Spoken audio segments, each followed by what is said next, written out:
గొడవ పడ్డప్పుడు అహాన్ని పక్కన పెట్టి ఎవరి ముందు క్షమాపణ అడిగితే వారు ఓడిపోయినట్లు కాదు, ఆ బంధాన్ని నిలబెట్టుకోవడంలో వారు గెలిచినట్టు.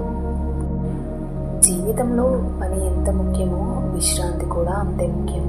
యంత్రంలా మారిపోయి జీవితంలోని మాధుర్యాన్ని కోల్పోవద్దు. ఓటమి అనేది ప్రయాణానికి ముగింపు కాదు, అది ఒక కొత్త పాఠం. ఎక్కడ పడ్డావో చూసుకోవడం కంటే ఎందుకు జారావో తెలుసుకోవడం ముఖ్యం. నిన్ను నువ్వు ఎప్పుడు తక్కువ అంచనా వేసుకోకు. సముద్రంలో ప్రతి నీటి చుక్కకి ఒక విలువ ఉన్నట్లే ఈ సృష్టిలో నీకు ఒక స్థానం ఉంది. నీకు సహాయం చేసిన వారిని మర్చిపోవడం అంటే నీ స్థితిని చంపుకోవడమే. చేసిన చిన్న మేలును కూడా ఎప్పటికీ గుర్తుపెట్టుకో. ఒంటరిగా ఉండడం అంటే ఎవరూ లేకపోవడం కాదు, నీకు నువ్వు తోడుగా ఉండటం, నిన్ను నువ్వు ప్రేమించుకోవడం మొదలు పెడితే నీకు ఒంటరితనం అనిపించదు.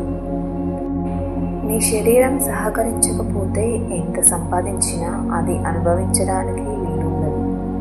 ఆరోగ్యాన్ని ఎప్పటికీ నిర్లక్ష్యం చేయకండి. ఒక చిన్న నవ్వు నీ సమస్యలను తీర్చకపోవచ్చు, కానీ వాటిని ఎదుర్కొనే శక్తిని మీకు ఇస్తుంది.